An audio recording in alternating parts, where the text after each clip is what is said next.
Parkour. It's been kind of memed a bit, but that hasn't changed the fact that jumping over several obstacles to make a getaway in a heist or a precision strike in tense combat is really cool, at least in theory. Now, whether or not parkour would actually be useful in combat is a topic for another time, but what parkour can certainly do for an adventurer is provide good physical training, mind-muscle connection, and spatial awareness, and give you some useful tools and systems to make overland travel easier. And as we know, when going on an adventure, traveling is probably going to be the majority of that.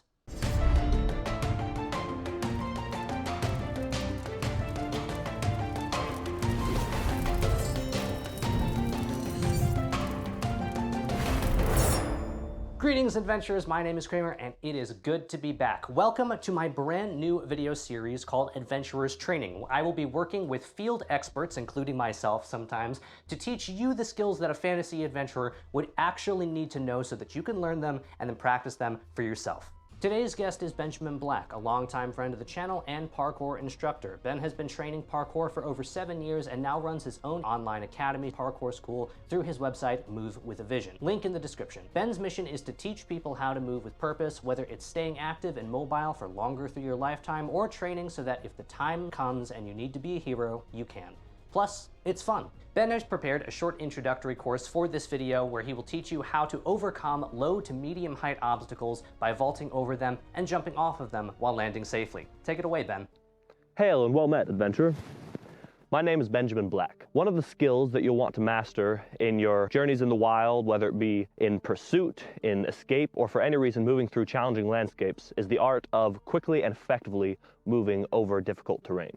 Whether it be in guerrilla warfare or in the hunting of hostile creatures, both history and fantasy have shown that the most capable and useful adventurers are often those that are agile and nimble and able to move through challenging situations and terrain. For 7 years now, I've been training the ability to move with adventurous capability, with vaulting over obstacles, wall running, being able to effectively climb and top out, jump and roll, land with precision, through the use of parkour. It's a method of moving and training useful fitness to overcome real-world obstacles while at the same time having playful movement involved, and it's about largely becoming a capable adventurer in whatever environment you're in, learning to move over every kind of difficult obstacle and progressing from one level to the next and the next. One of the most basic and versatile moves that you want to learn is the step vault. Basically, it just starts with a hand and foot stepping onto the obstacle and then stepping over. And you can start on something low and build up something higher. Now, before we really get into this, you're gonna wanna make sure that you're warmed up. After you're warmed up and you've loosened your joints and everything, you're going to want to just put a hand and foot on a low obstacle and get used to just stepping over. Should be pretty simple to start with. And then with something nice and slanted like this, this allows you to work up to getting used to slightly higher and higher obstacles and doing it on both sides. Now, for proper form and to be able to do this effectively with more height, you're going to want to be making sure that as you're doing this, you're stepping through and reaching out with that foot and softly absorbing with soft joints, soft ankle, soft knee, and then as you bring your other foot down, the same. You always want to, with every movement, land softly so you can absorb it. No heel striking as you come to the ground, no flat-footed landings, because you're going to feel that in your knees and your back if you do it quickly or with force or on hard surfaces. You put your hand and foot on the obstacle, step through, and you just get used to just stepping over an obstacle like that. And then, as you're getting a little bit higher, you can practice getting a little bit of a run into it with a slightly higher obstacle. You just kind of take a step or two and kind of jump into it.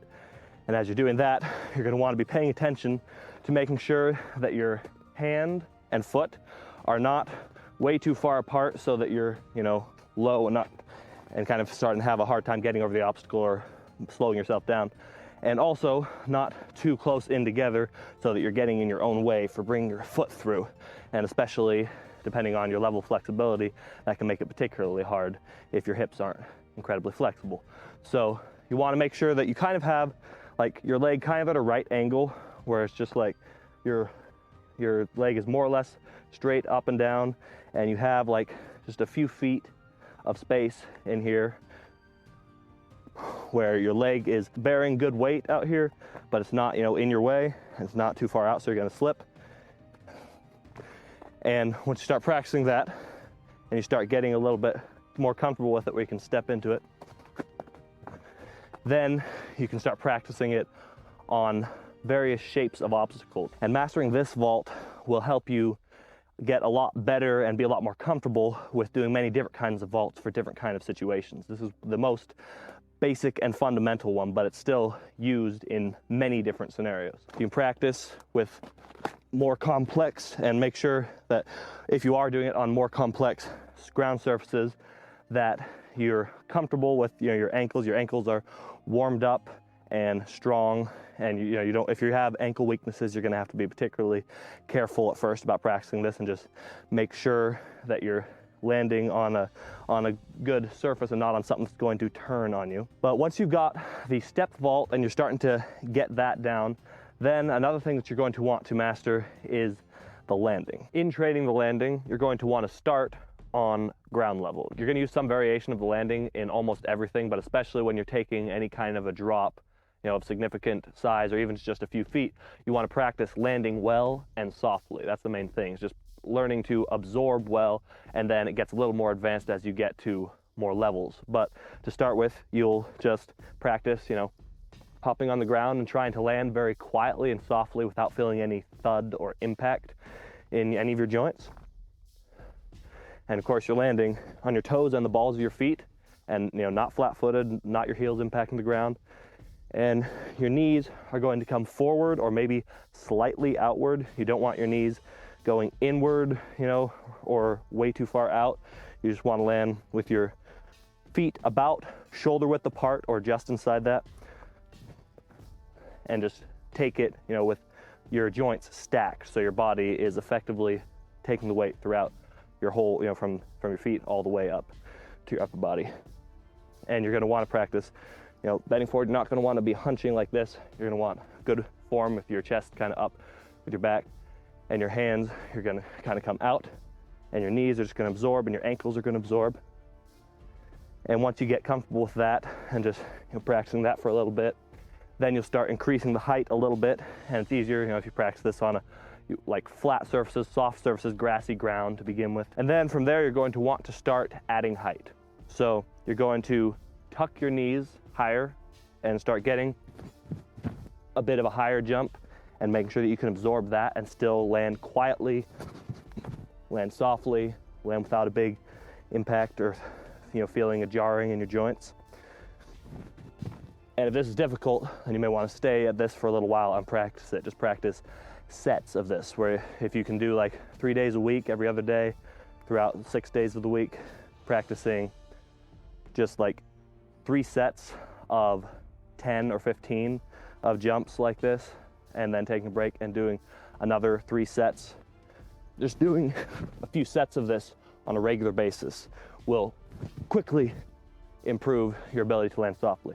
From there, you'll want to start taking it to height just a little bit, where you can get on something small like this and then advance to something like this, and just practice. You probably already can jump off something like this, of course, but you want to be able to make it feel very good. So then once you get to higher and higher levels, then when you're like jumping off boulders and going through complex environments that have larger obstacles, you'll be able to take these skills and start applying it to those larger obstacles. So you'll want to start touching your hands on the ground once you get a little more height.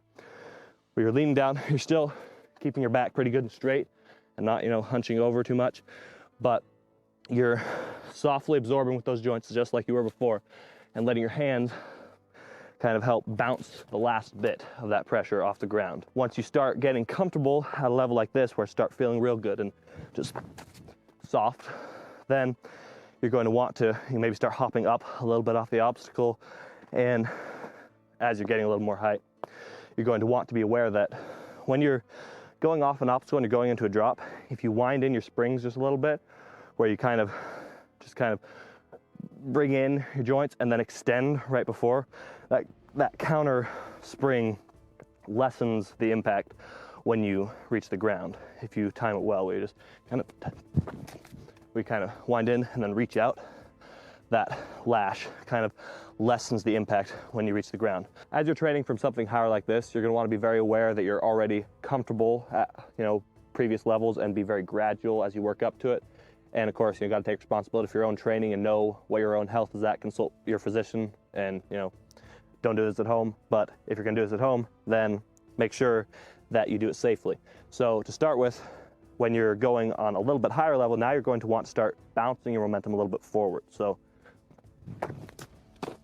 it's going to be kind of landing and then deflecting your momentum forward, still keeping all those soft joints, but leaning more forward.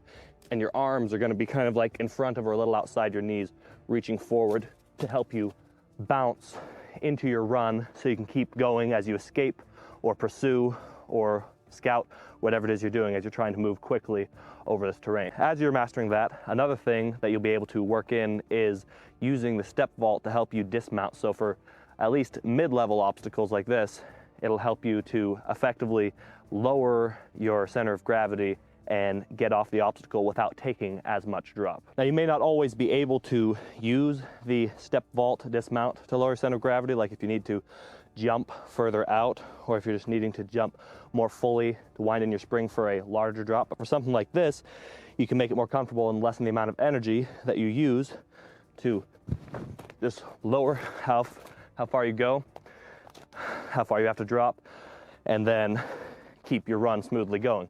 And you can still do that with a sword or a weapon in the other hand. So those are some good basic skills that you can use to train your ability to move through challenging terrain, just beginning the fundamental agility and strength that you can develop from there to higher and higher levels.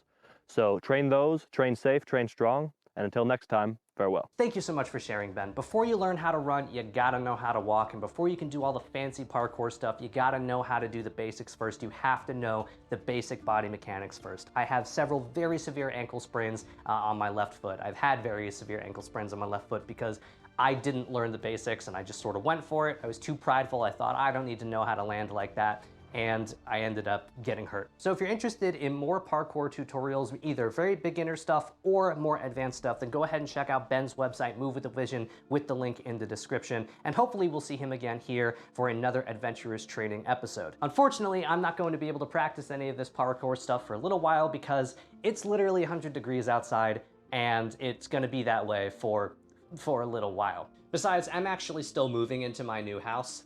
Not everything is unpacked yet, and I'm still working on the study where I will be filming everything. So I gotta get back to it, and I will see you very soon for some brand new videos. And in the meantime, I'd like to wish you good luck on your adventures.